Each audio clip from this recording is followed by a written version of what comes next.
What's going on, guys? Welcome back to the Sixers Digest YouTube channel. My name is Sean Barnard. The NBA offseason continues to stay in full swing. Things are slowing down, and it's becoming more and more clear that the Sixers' main gamble that is being taken by Daryl Morey is that Nick Nurse will be the biggest X factor with this team. And I'm here to break down why that just might work and why Paul Reed is at the epicenter of why this is the case. Now, we know Nick Nurse quite well through the past couple of years with the Sixers. He's a coach with a championship pedigree, known for a little bit of outside-the-box thinking. This is all very refreshing to a team that is coming from Doc Rivers, who the thought process and the frustration with getting him out of here was the lack of creativity, the continued structure, the rigidity to his style of play, the style of giving it to Joel Embiid and having everyone else watch. Just does not quite convert to playoff success in the way the Sixers desire. Now, as we look at this roster for the Sixers, as of now, things look just about the same as last year. Yes, there's some changes. There's no more Georges Niang, no more Jalen McDaniels, no more Shake Milton. We've brought in Mo Bamba, brought in Patrick Beverley, but the bottom line is the core of this team remains intact. There is still Joel Embiid, still PJ Tucker, still DeAnthony Melton, still Tyrese Maxey. For now, James Harden remains a part of it. The core is going to be the same.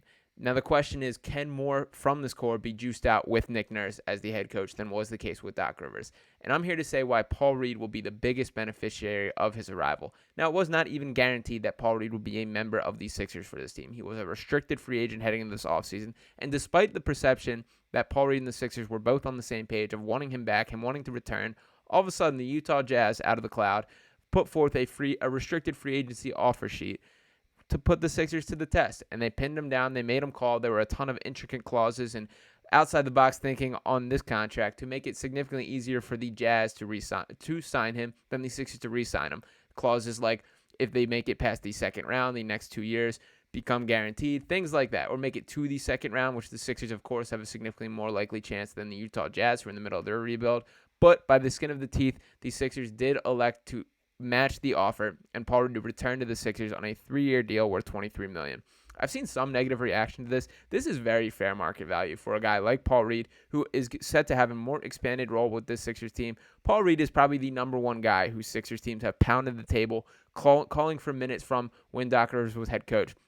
The first time that Paul Reed truly ever got minutes was the final game of 2 years ago regular season, where it was essentially Doc Rivers waving the white flag after all Sixers media members, fans, Twitter, everything are pounding the table saying our backup centers can barely move out there. This was the DeAndre Jordan season, that there is no sign of a pulse in them. We at least have this young athletic guy who tries every single second he's on the court. And what did Paul Reed do? He goes and has a 20-15 game in the last game of the regular season without Joel Embiid there and kind of forced Doc Rivers' hand to play him in the playoffs. To his credit, he did do that, and Paul Reed has played the best backup center minutes that we've ever seen under Joel Embiid during this era. But now there's a new situation, and I'm here to break down why that is.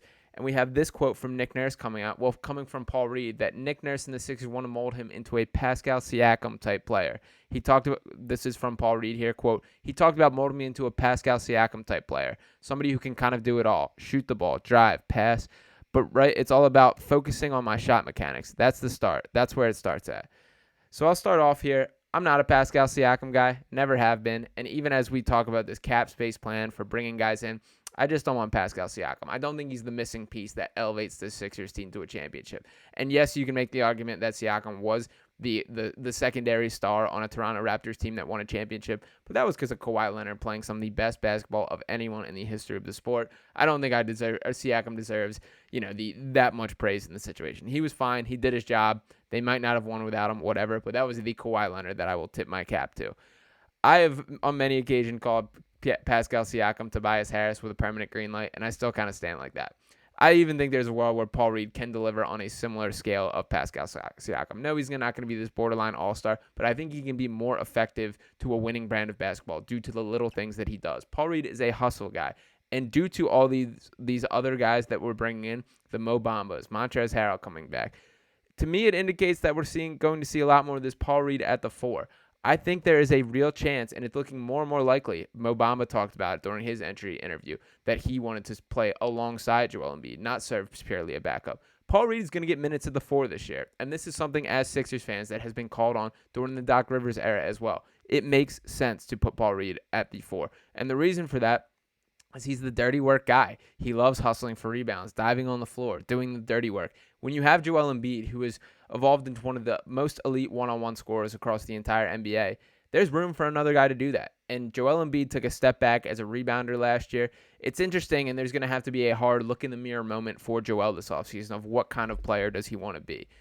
That has been the struggle of late. We've seen him climb to new heights as an individual talent, but I don't think it is equated to team success in the way that it should. And that's pretty evident by not making it past the second round once again. For Paul Reed specifically, he could help unlock Joel by allowing him to just do those things. Go be the NBA's leading scorer, as he has been for the past 2 years, averaging 33 points per game last season, which is absurd numbers no matter who you are.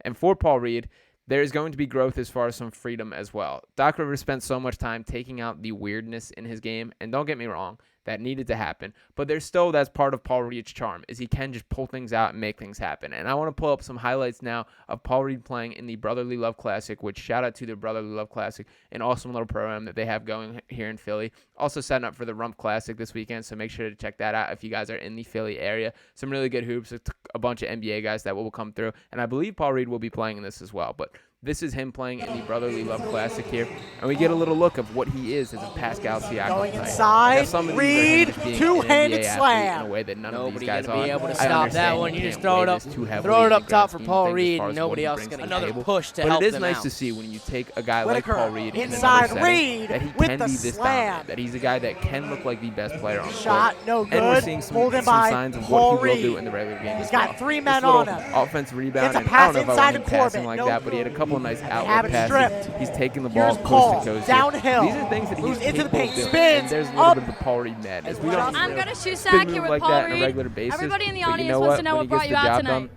done, and by the way, I do have to point out, you can check out Pick Swap Media for the audio of this and the full interview. But Paul Reed is asking in this situation what brought him here tonight. What's and it he like says, my seeing all barber. this My talent barber out here told me to tonight? come through and get some buckets, so I did that. And that is just it's good, eclipses come why out we here, love get Paul some Reed good so ride, much. As it is get this some brutal good honesty, competition. this little kid-like Awesome, thank you so charm that he much. has, and he just delivers as a basketball player as well. Back So to here you. are a couple of the moments of him doing his thing. 29. Look at the pick and roll, the way that he gets the ball. I'm seeing a the way very that he close uses Elam his ending angle, here and tonight, this man. is Absolutely. mainly him just out hustling guys. Paul and that's Reed the beauty shifts of Paul through Reed. two And defenders. that's enough of the highlights for this one, but you get the picture of he is out there working. There is more to his game, and I truly believe that he can be unlocked.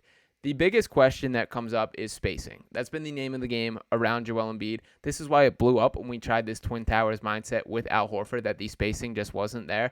I'm not here to say that Paul Reed is this three-point sniper. He's not. But there are reason to be optimistic about it. And I will pull up his three-point stats by year, dating back to 2017-18 at DePaul. Shot just 21.4%, 3 for 14 on the year. Too small of a sample size to truly weigh that at all, really. That next season took a little bit of step forward at 40.5%. Still too small of a sample size for me to weigh that significantly. Shot 15 for 37 overall. Up to down to 30.8% in his final year with DePaul, 16 of 52 once again. This is what gives me some signs of progress. Is you look at the 2 seasons at the Bluecoats, and once again, all these are limited sample size, so we have to take them with a grain of salt. But shooting 44.4% in 2020-21 season, and then 42.5% in the 21-22 season, those are real numbers. Those are the ones that I'm buying the most. And he's just 3 for 20 in the NBA. But these are kind of the garbage time. He gets an opportunity at the end of the game. Some of them have looked pretty. Some of them have not. I can tell you right now, I remember him airballing 2 of them pretty poorly. But that's kind of just like, you can't weigh the end of game, just chuck it up shots as much as you would these in-game reps that I do at the G League level. If Paul Reed can just be a respectable three-point shooter, that opens up everything. And I do believe in him to put the work in, to try. He's a guy who the shot may not look the prettiest, but he still does get it done on a regular basis. And even with him looking a little bit rigid in it, those are things that I think can be worked through. That it's not something that I am smashing the table, saying there's mechanical issues. This is not a Markelle Fultz who can't move his shoulder situation. This is Paul Reed, who just has a little bit of a different twang to his shot form, and it still goes down at a regular rate. Shooting over 40% in the G League on 2 consecutive seasons, that's worth noting. That isn't something to wipe off the table, and that's the most significant sample size that we have from him at any level. So if he can do that, if he can open up next to Joel, that provides much more lineup flexibility. And by the way, Mo Bamba is also a very good three-point shooter for a guy of his frame. He's eclipsed 38% on real rates over 2 a game. He's done that with the Lakers. We've seen this. Mo Bamba is going to be interesting how he fits this puzzle. I think there's going to be a little bit of a 3-man rotation with Paul Reed, with Mo Bamba, with Joel Embiid. But this is all good news that we are adding more rebounders to the floor, adding guys that are positive floor spacers, positive rebounders, positive hustle guys, and Paul Reed very much is going to be the core of the identity of this team. No, he's not going to be leading the team in scoring on a nightly basis. No, he's not going to be having these highlight reel moments. But he's going to be very necessary when we play this new brand of basketball that Nick Nurse is bringing in. This more flexible, these changes in style, this not by-the-book structure that we've kind of become accustomed to throughout the Doc Rivers era. So we will see how much Paul Reed can truly be unlocked. I really think that bringing Nick Nurse in is probably the best thing that could happen to him at this point. Having a coach that is willing to at least give him a chance, let him play through his stuff. And I get it. Nick Nurse has some similar skeletons in his closet as far as not trusting young guys. But Paul Reed is the exact type of player that he has brought the most out. When we look at a Pascal Siakam, a Chris Boucher even, styles of players like that, Paul Reed is right in that mix. And I think he has the work ethic to get there. I think he has the talent that is right up there with these types of players. And we will see what the outcome is. So for now, shout out to Nick Nurse. We will see what he brings to this team. It's clear that Daryl Morey believes in him as the guy to juice more out of this roster. And for now, we will sit back and wait and see if there is some changes to this roster for him to get out of. Appreciate you guys for tuning in. Make sure to drop a like on this video. Drop a couple comments what you think on the Paul Reed. Give me your Paul Reed stat line prediction for this year, and I will talk to you next time. Peace.